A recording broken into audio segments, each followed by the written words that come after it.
Charity always costs something.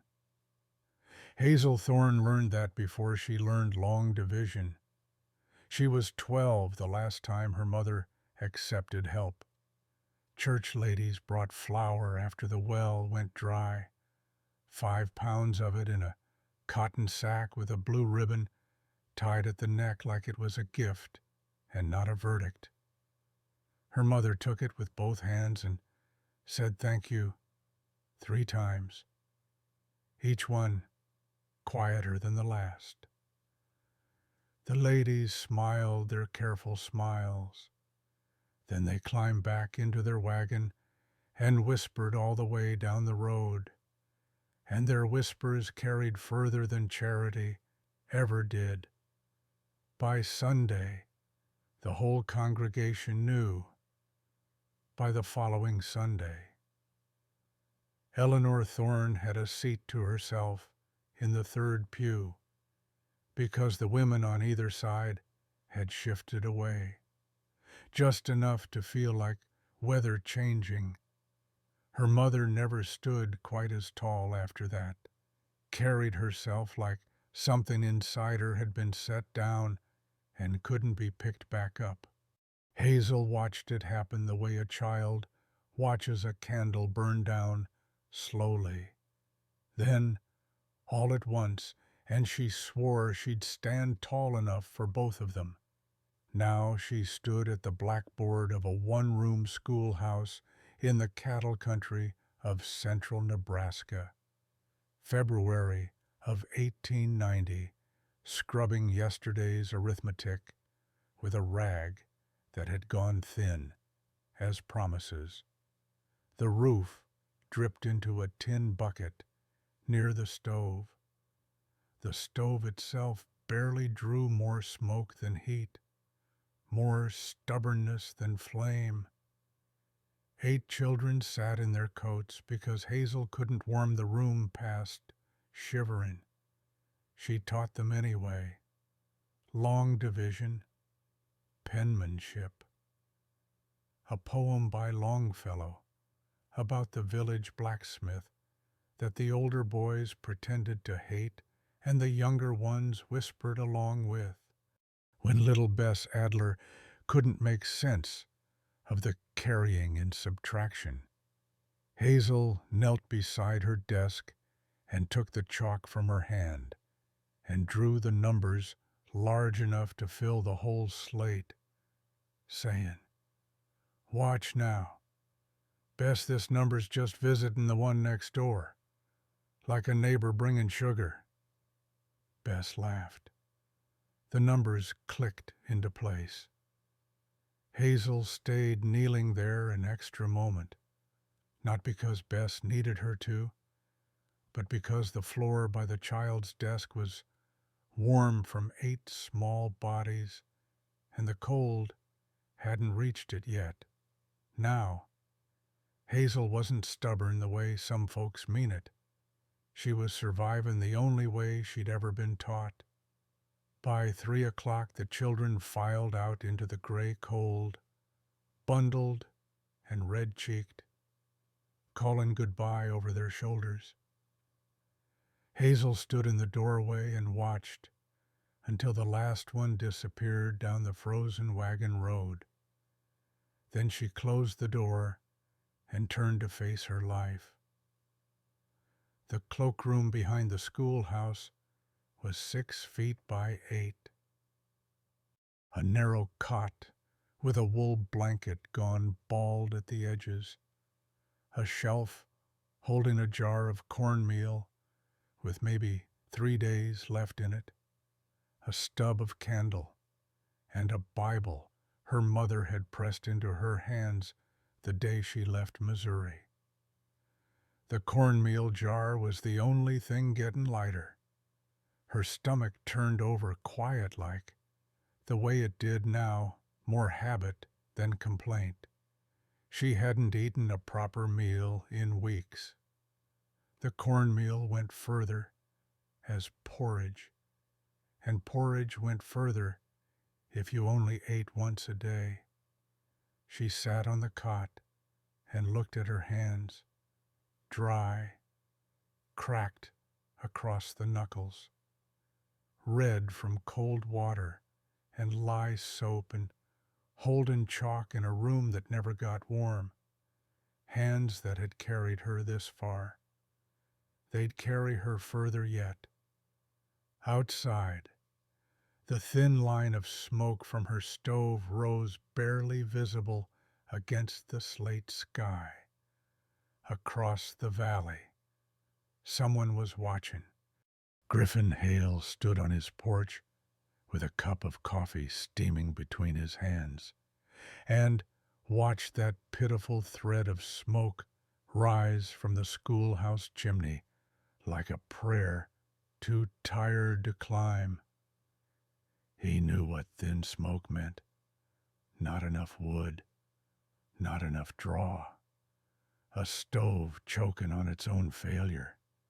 He'd seen it in line shacks during hard winters, the kind of fire a man builds when he's down to his last armful and praying for a thaw that ain't coming. 'Cept this wasn't a line shack. This was where Miss Hazel Thorne taught children and lived behind a wall no thicker than a man's hand.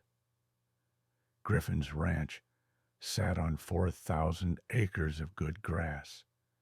His house had 6 rooms, a stone fireplace, and enough firewood stacked along the west wall to burn till June. He'd built all of it from nothing after the war and made something worth having. But the house had gone quiet 5 years ago when Sarah passed from the fever, and quiet had a way of getting louder the more you tried to fill it. He could still see her in the kitchen doorway some mornings. Not a ghost, just the way light fell across the threshold at a certain hour.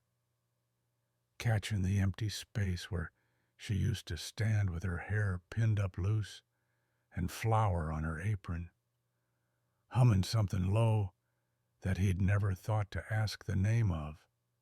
The last evening before the fever turned, she'd been sitting right here on this porch, wrapped in the blue shawl her sister sent from St. Louis, and she'd said, "Sit with me, Griffin. Just sit." He'd told her he had to check on the north pasture fence.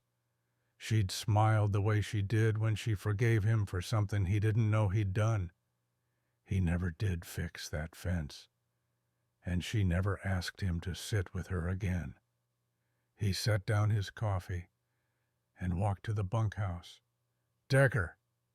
His foreman looked up from a harness he was mending. "Boss, load a cord of firewood on the wagon. Take it to the schoolhouse. Leave it by the door.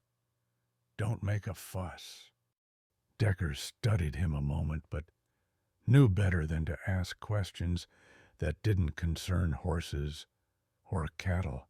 "Yes, sir." Griffin went back to his porch, drank his coffee, waited. The schoolhouse smoke thinned further, then steadied, then thinned again. An hour later, Decker came rattling back up the drive with every stick still on the wagon. "She said she don't need it, boss." Decker climbed down and brushed his hat against his leg. Polite about it, firm as a fence post, though I set the first armful on the step, and she come out and set it right back. Said she had wood enough. Griffin looked at the schoolhouse smoke. It was thinner than before. "She ain't got wood enough. No, sir. I don't reckon she does." Griffin picked up his coffee. It had gone cold in the cup, and he stared at it a moment. Cold coffee in a warm house, and across the valley, a woman burning her last stick to keep other people's children from freezing. "Well," he said to nobody in particular, "I reckon she'll need provisions more than pride." The basket appeared at dawn. Hazel opened the schoolhouse door to fetch water from the pump and nearly tripped over it, a wicker basket covered with a checkered cloth, set square in the center of the step, like it had every right to be there. She knelt in the frozen mud and pulled back the cloth, and the smell hit her so hard her vision swam. Smoked venison, wrapped in brown paper, a jar of blackberry preserves with a wax seal, cornmeal, 10 pounds at least, in a cloth bag cinched tight, a tin of coffee, a small jar of honey with a wooden dipper tucked beside it. Enough food to carry her through February and halfway into March. Her hands trembled. Her mouth watered so fierce her jaw ached with it. She knew who'd left it. There was only one man in the valley who'd send firewood by foreman and provisions by moonlight, trying to help without being seen, as if kindness could be slipped under a door, like a letter nobody had to answer. Hazel sat back on her heels in the cold and pressed her cracked hands together until the trembling stopped. Then she carried the basket inside, found her pen and ink, and wrote 7 words on a scrap of paper in handwriting steady as fence wire. I ain't a beggar. Mr. Hale. She wrapped the note around the honey jar and sent the whole basket back with Tommy Adler's older brother when he came to fetch his sister for the walk home. The boy looked at her sideways, puzzled, but he took it without argument. Children on the frontier learned early not to question what grown folks did with their pride. Alone again. She stood in the cloakroom and pressed her palms flat against the cold wall. She could still smell the smoked venison on her fingers, could still feel the weight of the honey jar, warm from sitting inside the schoolhouse, even that short while, warm as a promise she wasn't allowed to keep. Her father came to her then, not a ghost, just a memory worn smooth from handling. Elias Thorne, hat in hand, standing on the porch of the First National Bank in Ridgeway, Missouri, thanking the men inside for the extra 60 days on the mortgage, smiling while they owned him, bowing his head like a horse that's been broke past running. He never got those 60 days back, and he never stood straight in town again. Hazel pulled her hands from the wall and looked at them, split across the knuckles, red at the fingertips, hands that refused to receive because receiving had a price her family had already paid in full. But something else crept in alongside the memory of her father's bent spine. A feeling she couldn't name at first, like a draft coming through a crack she hadn't known was there. Griffin Hale had noticed her. Someone was paying attention to the thin smoke, the cold room, the woman behind the schoolhouse wall. Her hand went to the door latch. She checked that it was fastened, then checked it again. Most folks would have called it quits after that note. 2 offers made in good faith, and 2 refusals, the second one sharp enough to cut a man's dignity clean in half. But Griffin Hale hadn't built 4,000 acres by turning back when the ground got hard. He rode to the schoolhouse on a Tuesday afternoon, after the children had gone. He'd thought about what to say the whole ride over and hadn't come up with much, which was probably just as well. Griffin had never been a man of pretty speeches. He figured honesty would have to do. Hazel met him on the step. She wore a gray coat, patched at both elbows, and a wool scarf that might have been blue once. Her hands gripped the door frame like she was holding the whole building upright by will alone. "Mr. Hale, Miss Hazel," he removed his hat. "I noticed your roof's got a bad spot over the northeast corner. I got lumber sitting idle at the ranch, and a man who could have it patched by sundown. I appreciate the thought." Her voice was even, careful, the voice of a woman who'd practiced saying no until it sounded like breathing. "I'll manage. Mr. Hale, weather's been mild so far." He tried, not quite ready to let the silence take over. "But February's got a way of reminding folks who's in charge. I've made it through January well enough." "Yes, ma'am, I expect you have." He looked past her into the schoolhouse, saw the water stain creeping down the wall like a bruise that wouldn't heal, saw the bucket beneath it, half full, saw the stove with its crooked pipe and the cloakroom door open just enough to show a narrow cot and a patched blanket, and the kind of life a person builds when they've decided they'd rather go without than owe. He didn't say a word about any of it. "Didn't mean to trouble you. You didn't trouble me, Mr. Hale." But something in her voice cracked on his name, just barely, like a frozen creek when the weight on it shifts, not breaking, not yet, but remembering that it knows how. He put his hat back on, rode home slow. The valley opened around him in shades of white and gray, and the quiet that usually comforted him felt different now, heavier, like it was waiting for him to understand something he kept riding past. 3 times he'd offered, 3 times she'd refused. And here's the thing about a man like Griffin. Each no didn't push him away. It made him listen harder.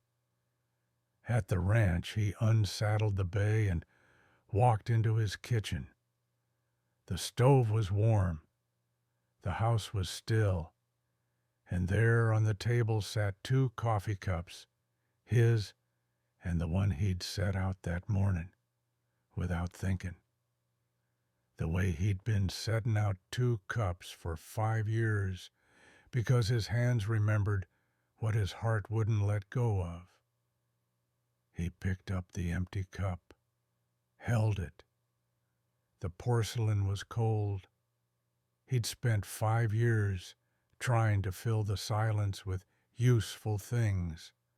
Fences mended, cattle moved, problems solved. And all Sarah ever wanted was for him to sit down. Maybe he still hadn't learned. Wednesday morning brought a south wind that fooled the prairie into thinking spring had come early.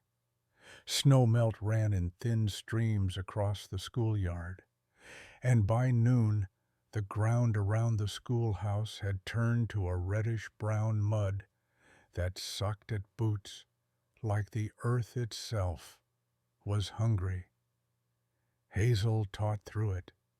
Geography, today the rivers of the Great Plains, drawn in chalk on the blackboard, with lines that curved and branched, while her students traced them with their fingers in the air. She gave each river a story, because that's how children remember. The Platte was the wide one, shallow enough to walk across and too muddy to drink.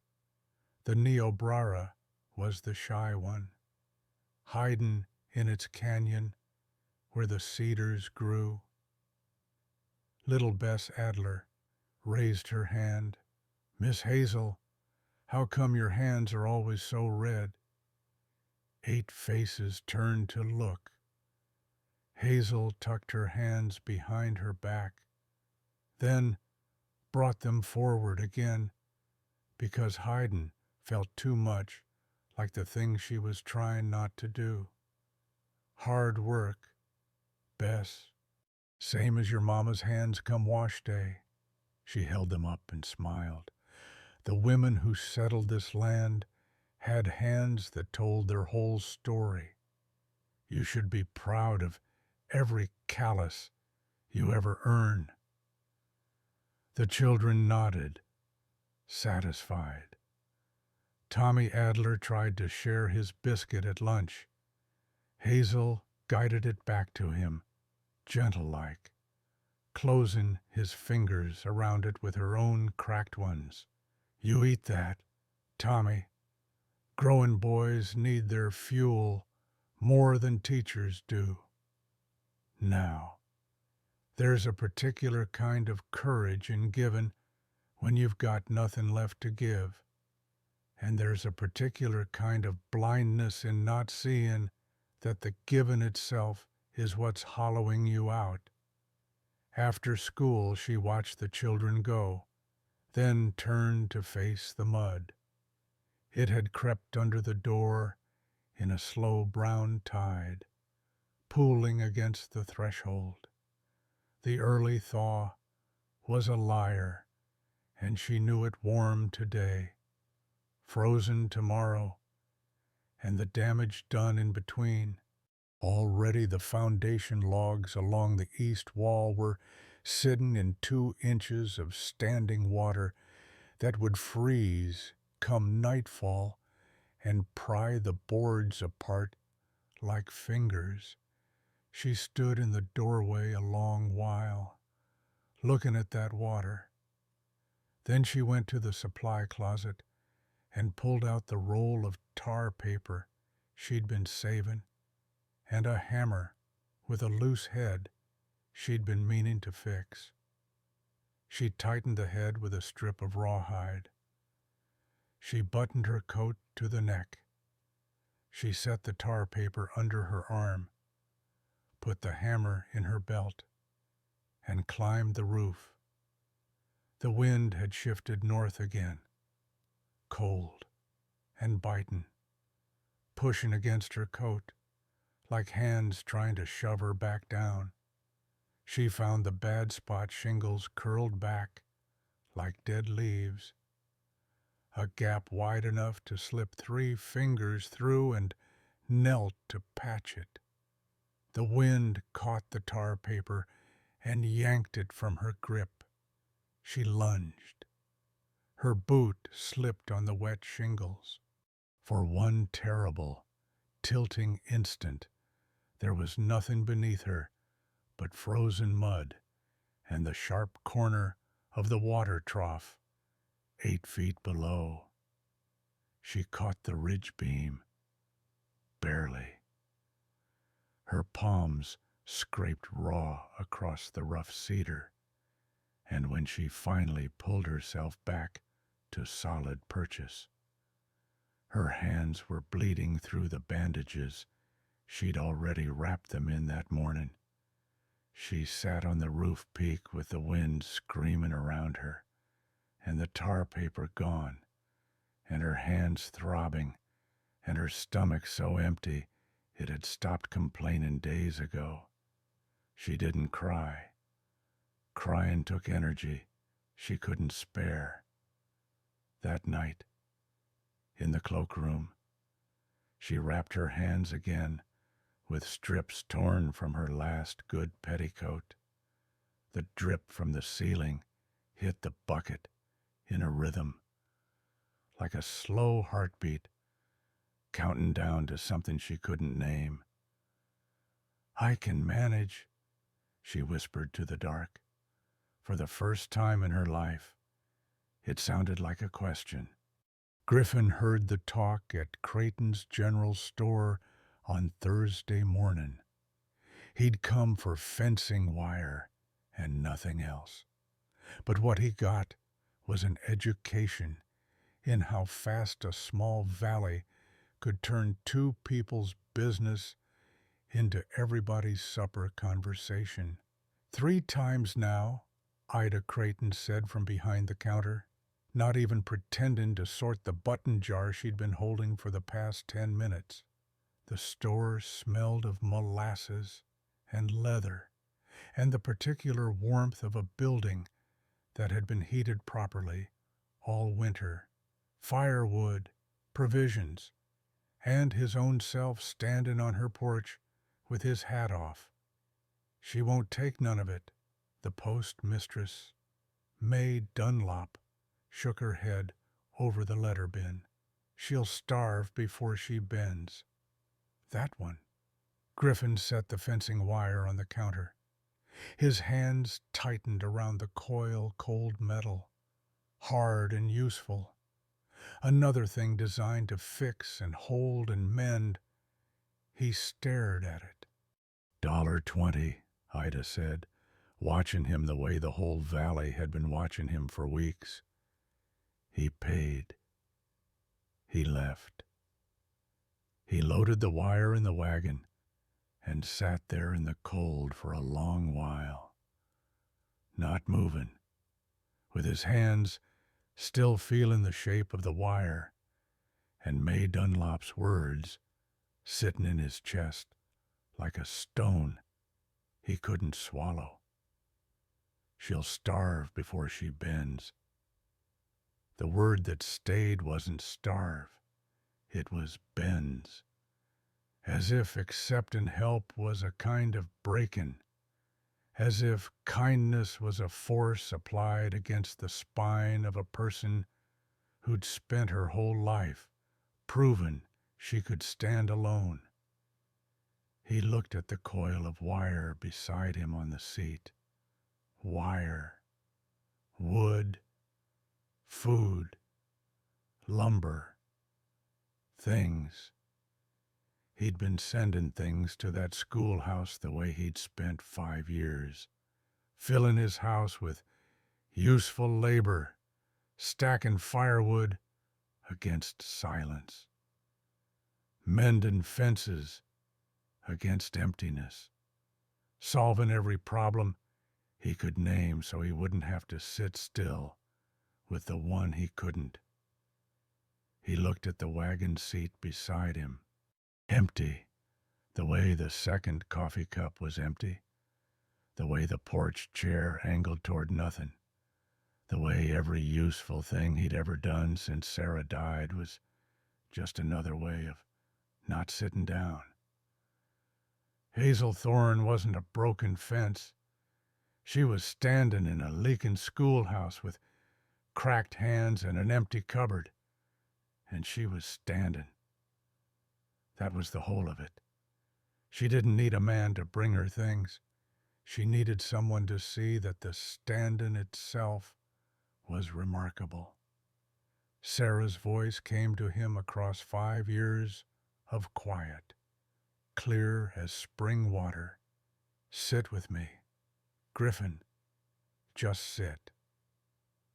He drove the wagon home along the south ridge, where the snow still held in the low places. The sun was weak but present, laying long shadows across the white, like hands reaching for something they couldn't quite touch. And there, growing through the last stubborn patch of drift where the ridge met the draw, he saw them. Prairie roses, dried from autumn, stems brown and brittle, but the blooms still holding their shape against every single thing winter had thrown at them, 5 or 6 of them, clustered together, petals faded to a dusky rose that was more memory than color. They hadn't asked for shelter. They hadn't bent.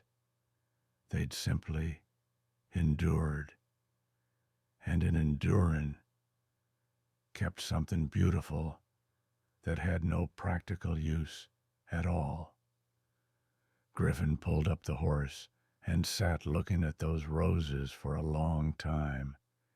He didn't touch them, not yet. But he knew now what the fourth visit would look like, and it wouldn't carry a single useful thing. The storm came Friday night like it had a personal grievance against every standing structure in the valley. Wind hit the schoolhouse broadside and didn't let up. Snow drove horizontal through every crack and gap and nail hole, fine as flour and twice as cold. The stove, faithless, half-broken thing that it was, coughed twice, shuddered, and died. Hazel fed it kindling from the last of her wood scraps. She blew on the coals until her head spun and bright spots danced behind her eyes. She got nothing but cold ash and the smell of surrender. She piled every blanket on the cot, put on her coat, her scarf, the gloves with the fingers worn through, pulled the wool blanket up over her head like a hood, and curled on her side with her knees drawn up and her bandaged hands tucked beneath her chin. And still the cold found her.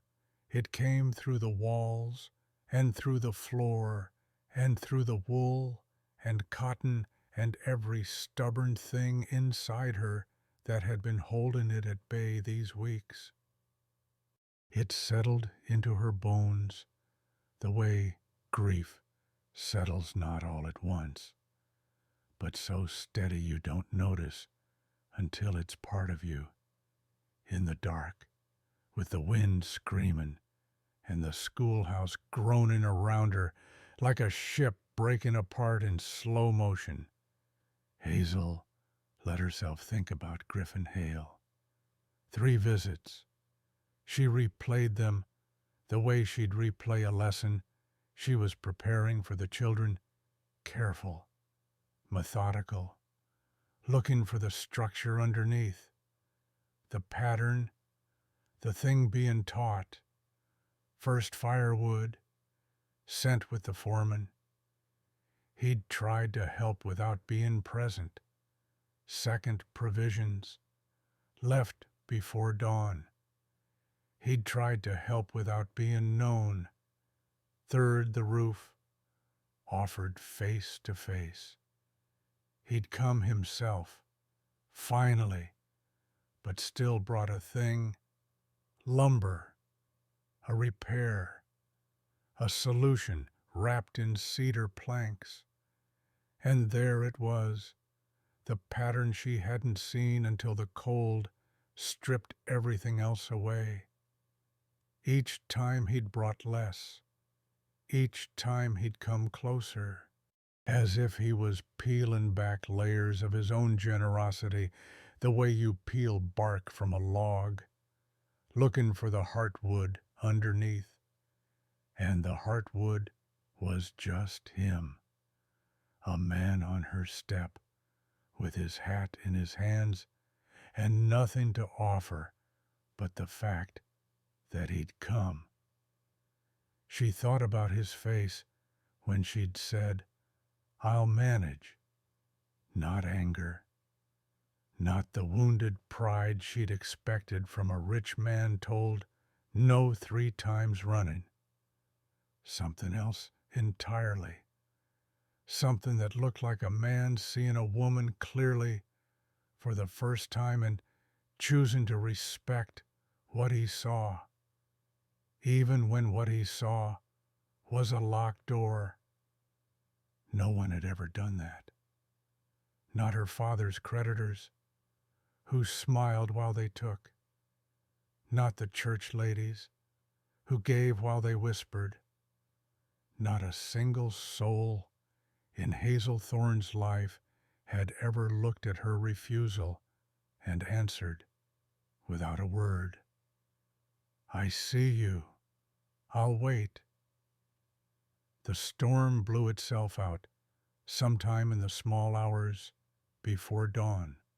The wind dropped so sudden the silence rang in her ears like a struck bell, and the world went still as if it was holding its breath. Hazel rose from the cot. Every joint ached. Her hands throbbed inside their wrappings. She crossed the schoolroom in the gray almost light and opened the door. The world was white and silent. The mud had frozen solid in the night. The standing water along the foundation had turned to ice. But the boards beneath held firm. The foundation held.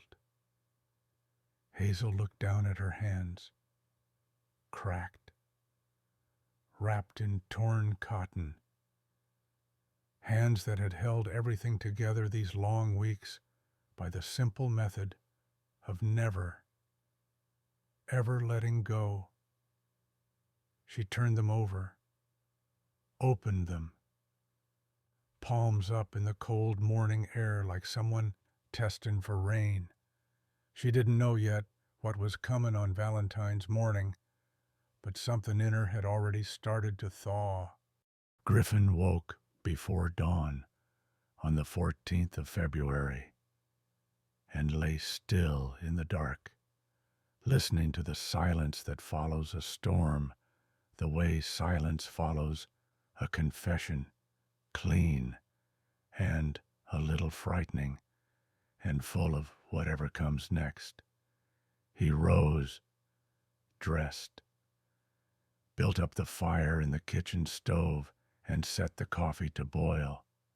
While it heated, he stood at the window and watched the sky lighten from black to gray to that pale, bruised blue that winter mornings wear after they've been beaten by wind all night. The coffee was ready before he was. He poured a cup and didn't drink it. He walked to the barn, saddled the bay. The horse stamped and blew, eager for the cold. Griffin checked the cinch, adjusted the bridle, and led him out into the yard. He loaded nothing. No firewood in the wagon bed, no provisions wrapped in cloth, no lumber stacked and roped. Decker was still asleep in the bunkhouse, and Griffin didn't wake him. This ride he'd make alone. The valley was clean and white in the early light, scrubbed raw by the storm. Every fence post and tree branch and ridge line sharp as if the world had been redrawn in the night with a finer pen. Griffin rode south along the ridge, his breath and the horse's breath mingling in the still air. No wind, no sound but hooves on frozen ground and the creak of cold leather. He knew exactly where he was going. The patch of snow in the draw was smaller than it had been 2 days ago. The storm had packed it fresh, but the south-facing slope was already working to undo what the wind had done, the way warmth always works against winter, slow and patient and inevitable. And there, right where he'd seen them, the prairie roses stood. Griffin dismounted and knelt in the snow. 5 stems, maybe 6, dried from autumn, The color faded to a dusky rose that was more memory than pigment. But they held their shape, every petal intact, curved and firm, frozen and thawed, and frozen again through months of weather that should have torn them apart. They were still standing, still beautiful, not in spite of what they'd survived, but because of it. He cut them careful with his belt knife, low on the stems, and held them in his bare hand. They weighed almost nothing. They were the most important thing he'd ever carried. The ride to the schoolhouse took 20 minutes. His heart beat harder with every minute of it. By the time he dismounted and tied the bay to the fence rail, his pulse was hammering against his ribs like something caged that had just realized the door was open.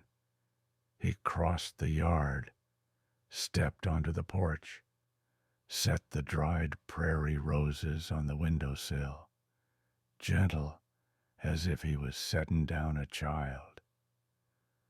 The door opened. Hazel stood in the frame, thinner than the last time he'd seen her, the bones of her face more visible, her eyes larger in the reduced geography of her cheeks. The scarf pulled tight. Those hands, Lord, those cracked and bandaged hands, gripping the doorframe the way they'd gripped it every time. Like she was holding on to the last solid thing between herself and whatever she was afraid of becoming if she let go. Griffin removed his hat. He cleared his throat, shifted his weight on the cold boards. Then he spoke. Miss Hazel, these roses don't need nobody's help neither, but they sure look prettier when somebody notices them. The silence that followed was the loudest thing Griffin Hale had ever stood inside of. She looked at the roses on the windowsill, tough little things, faded and wind-scoured, holding their beauty the way she held her pride fiercely, and at great cost, and without asking anyone's permission. Then she looked at him. The man who'd sent firewood, she refused. Provisions, she returned. An offer, she declined. The man who kept coming back, who'd finally come with nothing to give except the one thing she couldn't send away with a note. Her hand released the doorframe. Her fingers uncurled from the wood, one by one, slow as petals, opening, and her breath caught in the cold air between them, a small visible ghost of something that had been held too long and was finally being let go. The roses sat on the windowsill, catching the first thin light of Valentine's morning, and Hazel Thorne looked at them the way a woman looks at a mirror that has finally stopped lying, tough, faded, still holding their shape after everything. She looked at Griffin Hale, standing on her porch with his hat in his hands, and February frost on his shoulders, and an expression on his face like a man who has just bet everything he has on the turn of a single card and is waiting to see what falls. "I reckon you'd better come in for coffee," she said. She opened the door wider. Griffin stepped inside.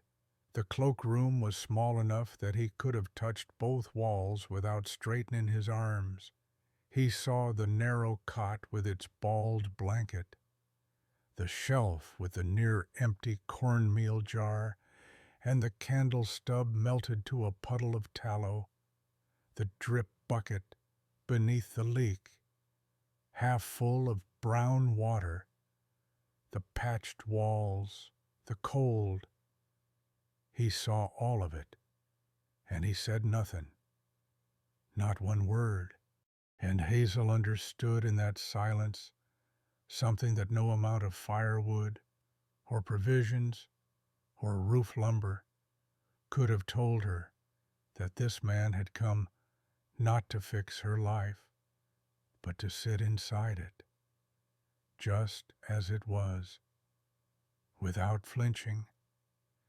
She moved to the small cook stove in the corner, not the schoolroom stove, but the little two-burner, hardly bigger than a bread box, that she used for her own meals when there were meals to make. She filled the kettle from her water pail and set it over the flame. Her hands trembled, not from cold, not from hunger, though both were present and accounted for, from the strangeness of another person, breathing in a space that had held only her stubbornness and her silence for so long. The coffee was weak. She had grounds enough for one more pot after this, and she'd stretched them twice already. She poured it into 2 tin cups, one with a chip on the rim that she kept for herself, and one without, and handed Griffin the good one without apology. He took it. "Much obliged." They sat across from each other on wooden crates, because there was no table and only one chair, and the chair had a leg she'd been meaning to fix since November. The cloakroom was barely big enough for both of them, and the quiet between them. But the quiet wasn't empty. Griffin wrapped his hands around the tin cup, large hands, roughened by decades of rope and leather and hard prairie ground, and the particular kind of labor a man does when he's trying to outwork his own grief. Hazel held her cup with her bandaged fingers, the cloth stained and frayed, the knuckles beneath them cracked from weeks of cold water and chalk dust, and holding everything together alone. 2 pairs of hands, both worn down to what was real, both holding the same warmth. Through the window, the prairie roses caught the morning light. Their faded petals glowed like embers, not bright, not showy, but alive in the way that only things which have survived a long winter can be alive, with a beauty that hasn't been given, but earned. Petal by stubborn petal through every freeze. Hazel looked at them and thought of her mother and the flour sack with the blue ribbon, the cost of that charity, paid out in whispers and shifted pews, and a woman who never stood quite as tall again. But this was different. Griffin Hale hadn't brought her anything she needed. He'd brought proof that a person's strength could be noticed without being diminished. That was all. That was everything. Outside, the February sky held its breath between winter and thaw. Not spring yet, not even close. But the freeze had gentled, and somewhere beneath the snow, in the dark, patient earth, the roots of next year's roses were already holding on. Griffin took a sip of weak coffee and didn't flinch. Hazel looked at her hands around the warm cup. They'd stopped trembling. The door behind them stayed open. Kindness that don't give up ain't charity. It's love learning patience. And sometimes all it takes is a man wise enough to stop bringing what he thinks you need and start bringing what he sees you already are.